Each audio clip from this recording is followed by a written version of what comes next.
예, 오늘 이 전도서 6장 1절로 3절을 통해서 받았으나 누리지 못한 사람이라는 제목을 가지고 여러분들과 함께 말씀을 나누고자 합니다. 오늘 말씀에 여러분, 우리가 이런 사람이 되어서는 안 된다는 거죠. 할렐루야. 네. 이런 사람이 되어서는 안 돼요. 하나님 앞에 받았으나, 부모님으로부터 받았으나, 이웃들에게 받았으나, 예? 우리가 누려야 되는 존재가 돼야지 누리지 못하는 존재가 되어서는 안 된다. 할렐루야. 그런 차원에서 오늘 이 말씀을 여러분들이 교훈 삼아서 내가 받았으나 누리지 못하는 삶이 있는가 한번 여러분 나의 삶을, 나의 자리를 돌아볼 수 있기를 바랍니다. 내거리 길 모퉁이에서 한 거지가 죽었어요. 사람들이 웅성웅성 거려요. 응급차가 들어오고 경찰이 오고, 그래서 그 길바닥에 누워있는 그 노숙자를 이렇게 먼저 경찰이 수습을 하는 거죠. 그런데 그 경찰이 수습을 하다가 그 노숙자의 허리춤에 있는 옛날에 그 어르신들이 자주 했던 그 보따리 가지고 허리춤에다가 뭐 귀중한 물건이 있으면 보따리에다 이렇게 돌돌돌 말아가지고 허리춤에다 이렇게 다 묶어가지고 다녔잖아요. 그런데 그 노숙자에게 그런 보따리 허리춤이 있는 거예요.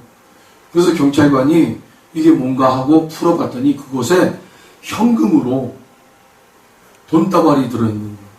돈다발이. 네. 나중에 알고 보니까 이 노숙자가 너무 오랫동안 노숙생활을 하다 보니까 주민등록증이 말소가 된 거예요.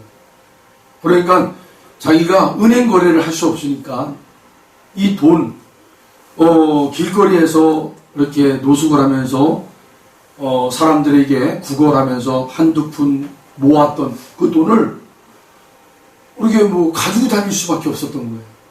근데 이분이 굉장히 그 동네에 유명한 그런 노숙자였대요. 사람들에게 쉽게 말하면은 돈을 잘 받는 사람이었대요. 얼마나 연기를 잘하든지, 연기가 아니겠죠. 어쨌든 뭐 사람들이 지나가면 뭐 인사를 하고 뭐 도와달라고 그렇게 막 하면서 그렇게 사람들의 호주머니에서 돈을 내놓게 하는 그런 능력을 가지고 있는 사람이었어요. 그래서 뭐 하루 벌이가 뭐 10만 원이 있을 때도 있고 그랬나 봐요. 돈을 좀 많이 모았대요. 근데 그거를 자기를 위해서 쓸 줄 모르고 모으기만 한 거예요. 여러분, 그 정도 돈이면 충분히 여간방이든 뭐 여인숙이든 들어가서 잘 수 있어요. 근데 그렇게 하지 않았다라는 거예요. 그래서 참 추운 날씨에 그렇게 병사를 했다는 거예요. 다른 사람들에게 이렇게 뭔가 한두 푼 그래도 돈을 받았는데도 누리지 못했다. 자기 삶을 위해서. 오늘 이 본문이 바로 솔로몬이 기록한 글 아닙니까? 솔로몬이 이런 고백을 하고 있는 거예요. 일생 동안 돈만 벌어가지고 부유한 사람이 됐어요. 부자가 됐어요. 그런데 그것을 정작 자기 자신은 누리지 못하고 있더라는 거예요. 참 안타깝잖아요. 그런 사람들이 주변에 좀 많이 있었나 봐요. 솔로몬 당시에. 그래서 그런 사람들을 향해서 지금 솔로몬이 뭐라고 그러는 거예요? 오늘 본문 2절에 오늘 얘기하고 있어요. 어떤 사람은 그의 영혼이 바라는 모든 소원에 부족함이 없어 재물과 부요와 존귀를 하나님께 받았으나 능히 누리게 하심을 얻지 못하였으므로 그가 그것을 누리도록 허락하지 아니하였으므로 다른 사람이 누리나니 이것도 헛되어 악한 병이로다.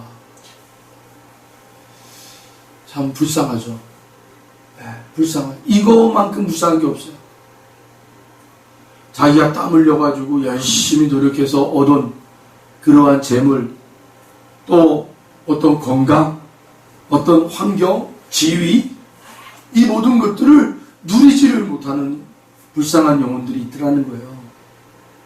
그런데 오늘 본문 2절에 보면 그 누리게 하는 것과 누리지 못하게 하는 것에 누가 그것을 간섭하신다고요? 여호와 하나님. 여호와 하나님이 그것을 간섭하시는 거예요. 여러분 그것을 믿으십니까? 네. 우린 그걸 믿는 거예요. 그래서 우리는 그 하나님 앞에 우리의 것을 누릴 수 있는 자격을 하나님 달라고 기도하셔야 돼요. 네. 내 거니까 내가 누릴 거야.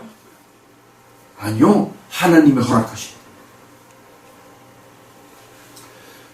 그렇다면 받았으나 누리지 못하는 이들은 어떤 사람이겠습니까? 저는 세 가지의 사람들을 오늘 여러분과 함께 말씀을 나눌 때 여러분 이 세 가지의 말씀, 이 세 가지의 사람, 이 세 가지의 사람을 통해서 나의 모습을 볼 줄 알아야 돼. 그래서 내가 이런 사람이었구나. 내가 저런 사람이었구나. 그럼 우리는 하나님 앞에 엎드리면 되는 거예요. 나를 변화시켜달라.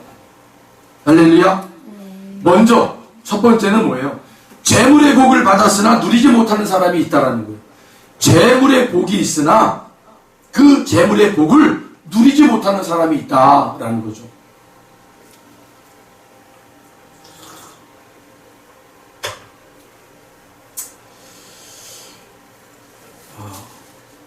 세평의 땅이라는 그러한 글이 있어요. 톨스토이라는 아주 유명한 그러한 작가인데 이 사람이 쓴 글에는 그 글 속에 이반이라는 사람이 나와요. 이 이반이라는 사람은 어느 주인집에 종 노릇하는 사람이에요. 하인이에요. 하인. 열심히 그 여생에 정말 모든 그 인생을 다 그 주인을 위해서 헌신했던 사람이었어요. 주인이 어느 날 이 자기 밑에 있는 이 하인 이반이라는 사람을 불러요.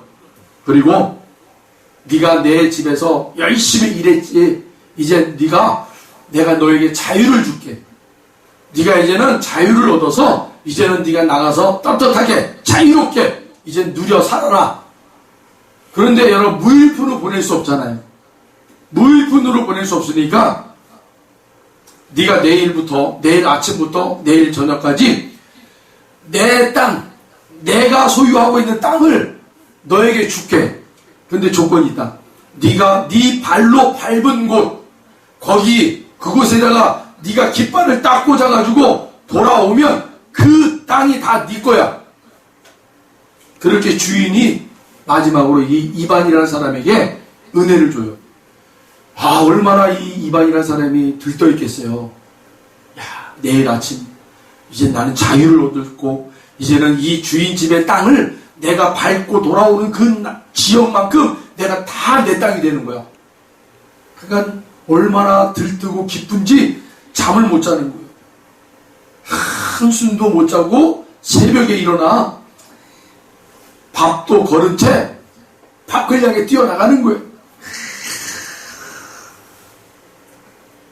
아침밥도 걸렀어요. 새벽에 잠도 못 잤어요. 점심 먹을 겨를이 없어요. 얼른 더 뛰어가야 되는 거예요. 뛰어가가지고 찍고 이제 빨리 집으로 돌아와야 되잖아요. 또 돌아오는데 저녁을 먹을 시간이 어디 있어요. 빨리 집주인에게 가야 되는데 집주인의 대문을 탁 열고 주인 앞에 탁 오자마자 헐떡헐떡거리면서 이분이 쓰러졌어요. 그리고는 죽었어요.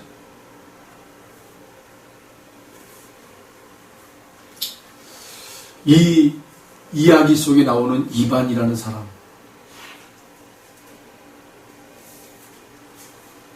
오늘 우리들의 모습 속에도 똑같은 모습이 있단 말이에요. 누리지 못하고 그냥 열심히 뛰기만 하는 거예요. 열심히 뛰기만 하는 거예요. 그리고는 이제 이제 내가 누려야지 하는데 그 순간에 죽어버려요. 여러분, 사람이 땅에 묻히면 몇 평이 필요한 거예요? 딱 3평이 필요해요. 땅에 묻히는 순간. 지금은 이젠 여러분 어떻게 해요? 3평도 아니에요. 이제 화장을 해요. 화장을 해서 그냥 단지 안에 탁 있는 거예요. 그 단지 안에 들어가는 그 공간이 여러분 정말 뭐 한 A4 용지 요 정도만 해요. 요 정도 크기에 딱 가로 세로 여기에 단지로 탁 들어가 있는 거예요. 참 기가 막힌 운명이죠. 우리의 모습들이 그렇다는 거죠. 근데 사람들이 이 모습을 못 봐요. 못 보는 거예요. 여러분, 여러분의 시간을 즐기세요. 네.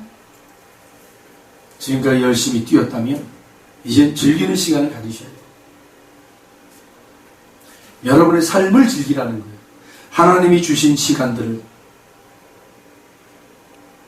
여러분들이 정말 안 먹고 안 쓰고 안 입고 절약하여 모은 돈들이 여러분들에게 정말 좋은 추억을 만들 수 있는 그러한 재물이 됐으면 좋겠어요. 여러분을 위해서 정작 사용되길 바랍니다.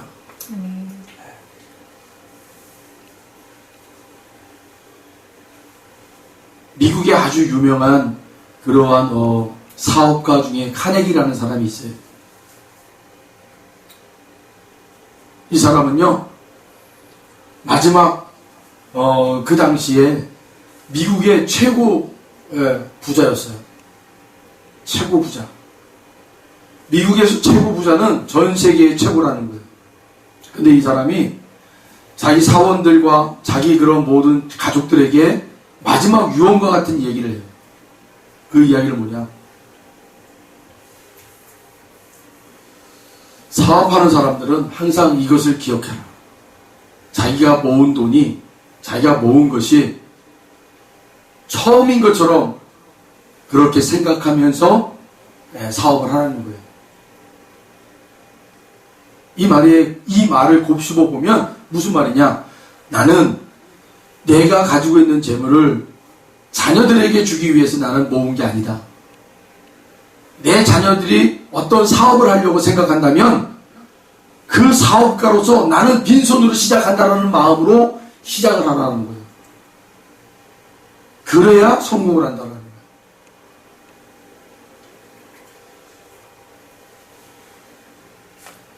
거예요. 그래서 이 카네기라는 사람은 수많은 돈을 자기의 그 어떤 불우한 사람들을 돕기 위한 재단을 만들고 그 재단들이 지금도 많은 사람들을 도와주는 일을 하고 있습니다. 네. 정말 빈궁하여 어려움 당하여 어찌 다른 사람의 도움이 아니면 살 수 없는 사람들을 도와주는 일을 한단 말이에요.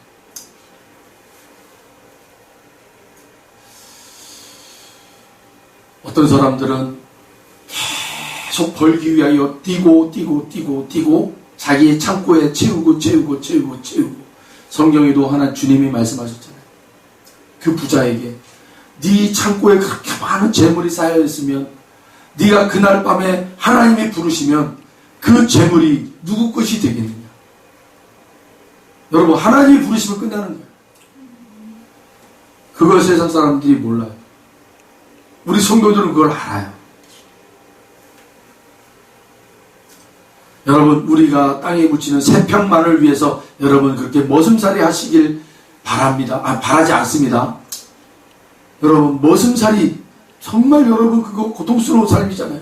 우리 주님이 오셔서 이 머슴살이와 같은 죄의 굴레를 다 끊어주셨는데 우리는 정작 주님이 끊어주신 이 세상의 굴레를 다시 얹고 그렇게 우리는 살아가고 있더라는 거예요. 세상에는 재물의 복을 받았으나 그 재물을 누리지 못하는 사람, 또 하나님이 주신 재물을 어떻게 사용할 줄 몰라 누리지 못하고 안타깝게 죽는 사람도 있습니다. 하나님이 주신 재물을 가지고만 있었지 누릴 줄 모르는 사람입니다. 어리석은 부자처럼 엄청나게 많은 소출이 있었는데 누리지 못하는 꼴이지요. 서양에 이러한 교훈적 말씀이 있어요. 돈은 항상 옆에 두라. 어떤 현인에게 한 부자가 찾아왔습니다. 돈을 어떻게 사용해야 되는지를 몰라서 이 현인에게 와서 물어요. 스승님, 제가 돈을 많이 벌었습니다. 제가 부모님으로부터 물려받은 돈도 많고 그 돈을 가지고 열심히 일을 해서 사업을 해서 돈을 막 수십 배로 제가 벌었습니다. 그런데 정작 제가 버는 일에는 재능이 있어도 쓰는 일에는 재능이 없습니다. 제가 어떻게 이 돈을 사용해야 할까요? 하고 이 현인에게 찾아갔어요. 그랬더니 이 현인이 이 사람을 데리고 시장 바닥에 데리고 나갔어요. 그리고는 시장 사람들을 지켜보면서 말씀해주고 있는 거예요.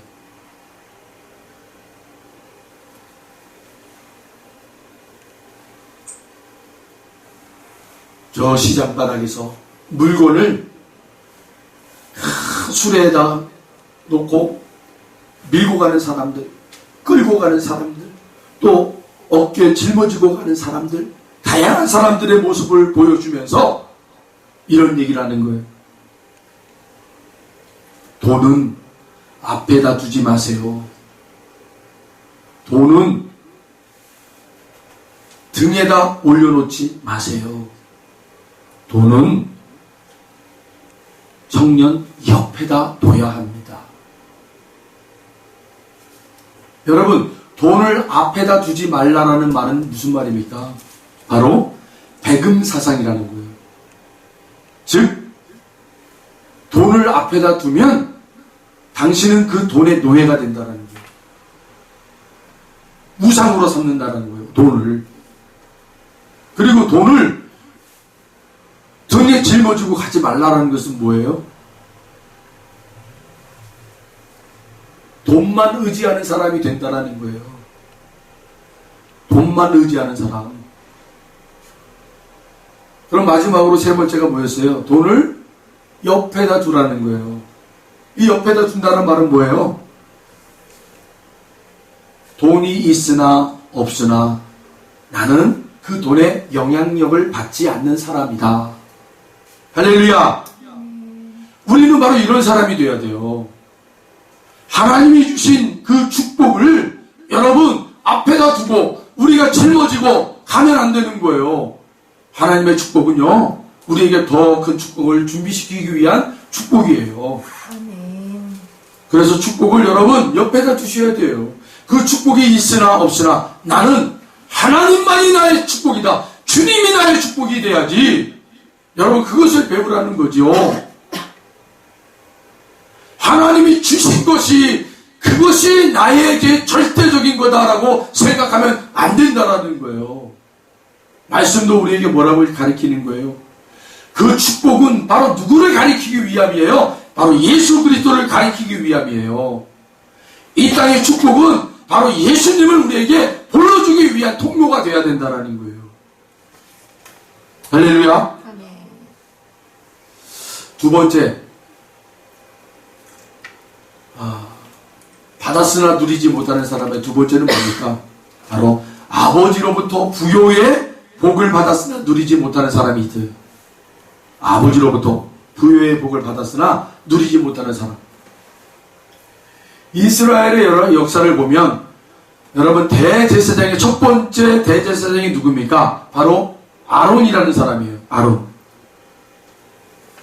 이 아론에는 4명의 아들이 있었어요.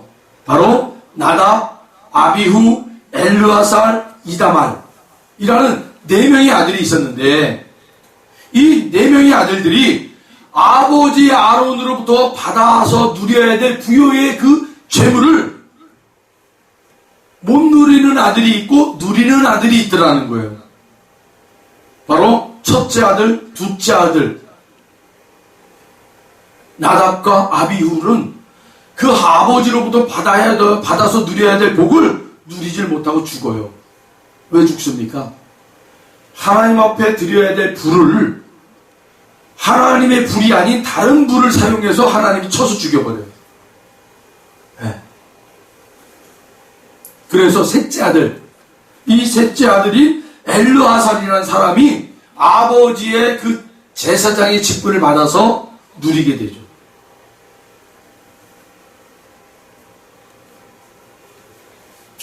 또 여러분, 엘리라는 제사장의 그러한 두 아들이 나오죠.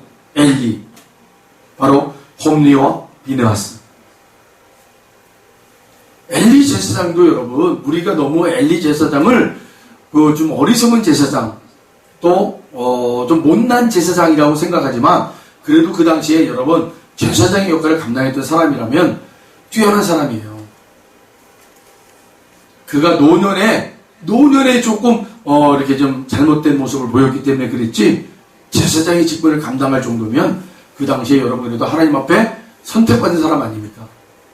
그러면 홈리와 비느하스도 그 제사장이신 아버지를 통해서 여러분 본인들이 그 제사장의 그 모습을 잘 배워서 하나님의 흡족한 제사장들이 돼야 되는데, 이들이요 아버지로부터 배운 그 제사장의 모습이 아닌 자신들의 육신의 그 욕심을 채우기 위한 그런 일관된 모습으로 살다가 결국은 전쟁터에 나갔다가 죽임을 당하죠.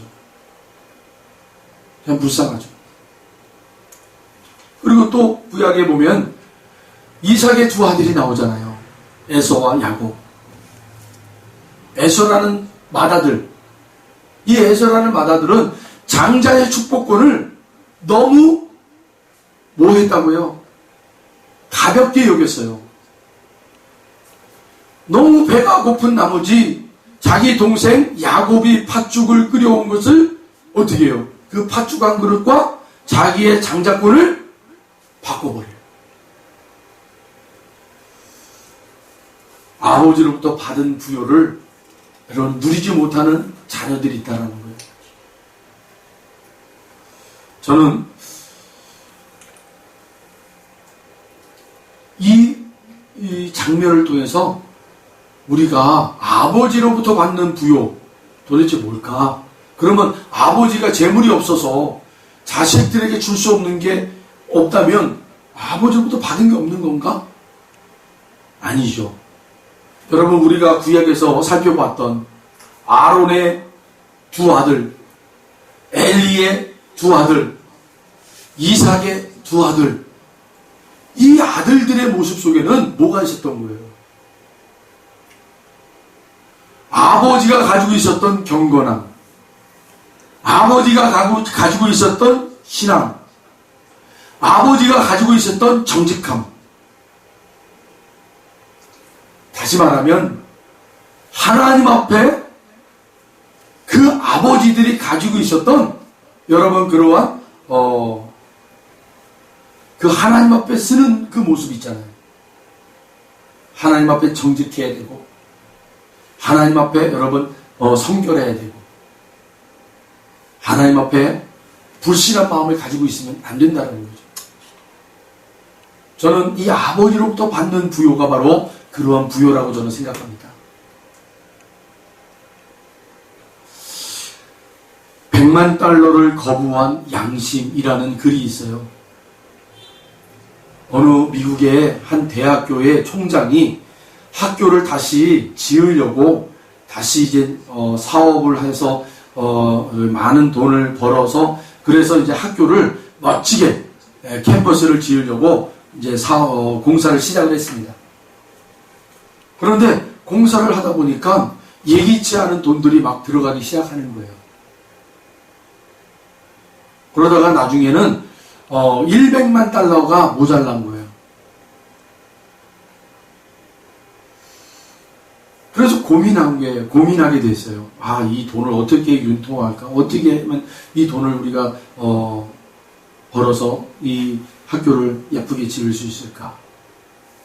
그런 찰나에 그 지역의 어떤 공무원이 이 총장에게 온 거예요. 그리고는 서류 한 장을 내밀고는 이렇게 제안을 하는 거예요.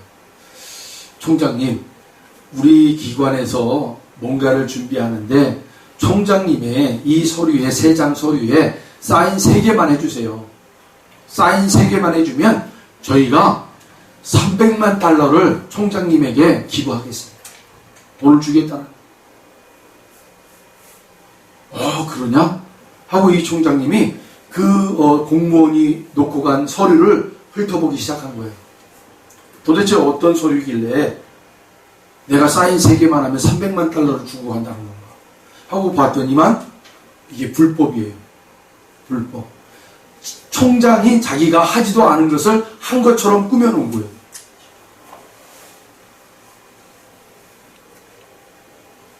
그러니까 고민이 되죠. 그래서 약속 날짜가 돼서 공무원이 왔어요. 자, 총장님 사인하셨습니까? 내가 이 사인을 하려고 보니까 이거 내가 하지도 않은 것을 했다고 사인하는 거네. 다 보니까. 아이, 총장님 괜찮아요. 이건요 총장님하고 저하고만 아는 거예요. 다른 사람 몰라요. 그러니까 총장님 너무 그렇게 어렵게 생각하지 마세요. 그냥 사인만 해주세요. 그리고 큰일도 아니에요. 지역을 발전시키기 위해서 지역에 좀 유명한 사람들 있잖아요. 좀 덕망 있고 이런 사람들의 사인이 필요한 거예요. 그러니까 너무 크게 부담 갖지 않아도 돼요. 근데 결국은 이 총장님이 사인을 안 해요. 결정적으로 이 총장님의 마음에 거슬리는 것이 하나 있었대요. 그게 뭐냐면 그 공무원이 이 총장님에게 에이 총장님 이 사실은요 총장님하고 나밖에 몰라요 라는 그 말에 이 총장님이 마음이 확 요동을 치더래요. 이 사실을 당신과 나밖에 몰라? 아니야. 하나님이 알고 계십니다. 하나님이 알고 계시기 때문에 나는 사인을 못하겠어. 여러분, 이러한 양심이 우리에게 있어야 돼요. 오늘날 이 교회와 성도들이 세상에서 비처럼 소금처럼 착한 행실을 하려면 이러한 건강한 양심이 우리가 있어야 된다는 거예요.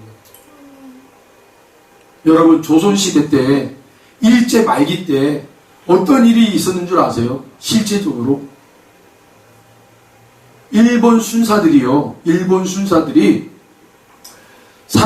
조선 사람들을 붙잡아 놓고 막 고문을 하는 거예요.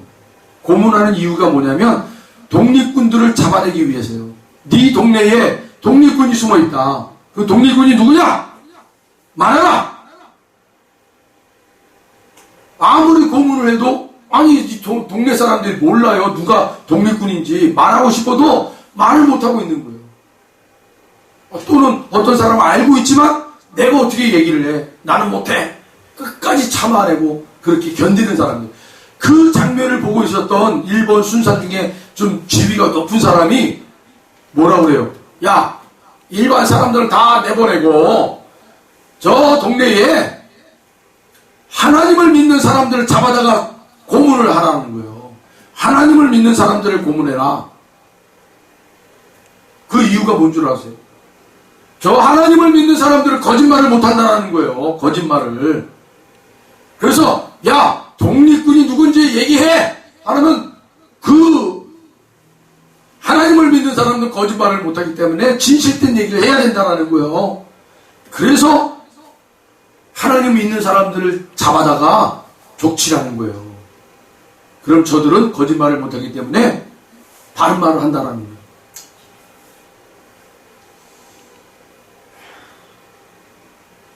여러분, 일제 말기 때 우리 하나님 믿는 사람들의 평판이 그랬단 말이에요. 세상에서. 그리고 또 어떤 일이 있었냐면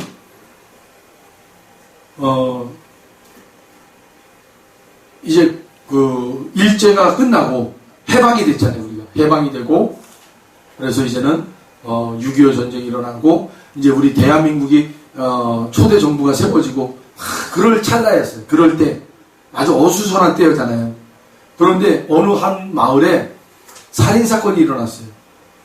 재판장이 이렇게 보니까 이 사람이 저 사람을 죽인 것 같아요. 보니까 우리가 이렇게 뭐 어떤 상황들을 들여다보면 증거는 없지만 어떤 모습 속에서 이 사람이 이 사람을 죽였겠다라는 어떤 확신이 있을 때가 있잖아요. 증거가 없어요. 판사가 바로 그런 마음이 있는 거예요.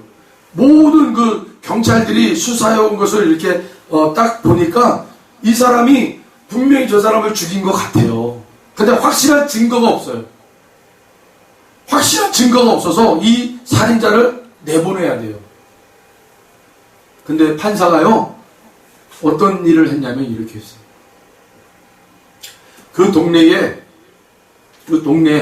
살인사건이 일어난 동네에서 예수 믿는 사람을 세 사람 불러다 여기다 앉히라고요. 재판장에. 예수 믿는 사람들을 재판장에 앉혀가지고 그 예수 믿는 사람들이 한번 증언을 한번 들어보자. 그래가지고 이 판사가 예수 믿는 사람들을 무작위로 데려다 놓고는 이 사람이 저 사람을 죽였을까요? 하고 물어봤어요. 그랬더니 이 예수 믿는 사람들 세 사람이 다 똑같이 나는 못 봤지만 내가 알기로는 저 사람이 이 사람을 확실히 죽였을 것 같아요. 왜냐면 너무 이 사람이 저 사람을 괴롭혔다라는 거예요. 그리고 너무너무 못되게 굴었다라는 거예요. 세 사람 똑같이 저 사람이 죽였을 거예요. 하고 대답을 한 거예요. 판사가 마지막 판사를 내려요. 판결문을 내려요. 저 죄인은 분명히 저 사람을 죽였다. 증거가 없지만 나는 예수 믿는 사람들의 증언을 나는 증거와 같은 똑같은 그러한 증거로 나는 채택하여 저 사람이 살인자라는 것을 확실히 나는 알고 저 살인자를 사형에 처한다. 여러분, 그때 당시에 우리 그리스도인들을 그렇게 평판을 했단 말이에요. 우리 그리스도인들이 세상에서 증언하는 것이 증거하고 똑같은 효력을 나타내는, 거짓말을 못하는, 참된 양심을 가지고 사는 그런 사람들로 평판을 했다는 거예요. 오늘날 우리가 회복해야 될 것이 바로 이 모습이에요. 아버지로부터 받은 그 부요는 여러분 깨끗한 양심을 얘기하는 거예요. 할렐루야. 세 번째, 받았으나 누리지 못하는 사람의 세 번째 모습이 뭡니까? 존귀의 복을 받았으나 누리지 못하는 사람이 있다는 거예요. 존귀의 복을 받았으나 누리지 못한다. 안타깝죠?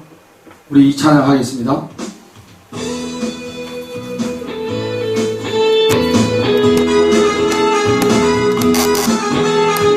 여러분이 가지고 있는 찬송가의 114페이지 존귀요 존귀하신 주 감사 찬양과 경배 다 받으실 주님 존귀요 존귀하신 주 감사 찬양과 경배 다 받으실 주님 찬양 할렐루야 보좌 위 어린 양께 우리 경배하며 영광 돌리네 오 할렐루야 우리 왕께 영광 주는 승리의 용사 오만유의 주님 다시 한번 합니다. 존귀요 존귀하신 주 아멘 감사 찬양과 경배 다 받으실 주님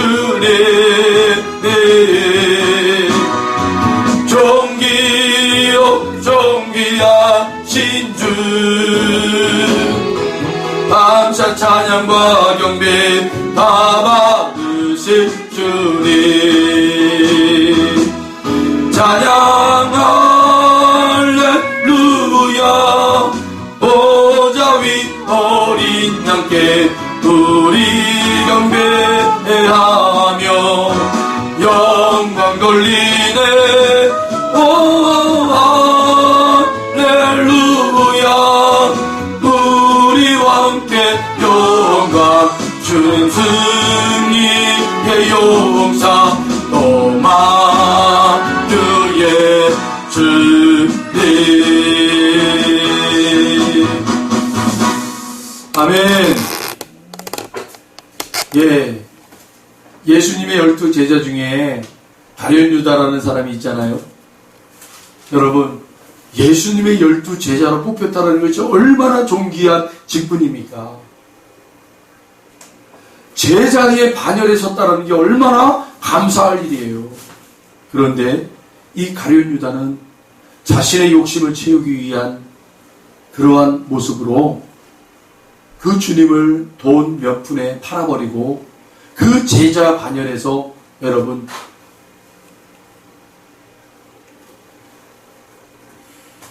떠나게 되죠. 오늘 이 세상에서 하나님의 자녀로, 주님의 성도로, 주님의 몸된 교회의 직분자로 우리 한 사람 한 사람이 부름을 받았단 말이에요. 존귀한 하나님의 나라의 모습을 우리에게 허락하셨단 말이에요. 작은 일이든 큰 일이든 여러분 우리가 충성해야 돼요.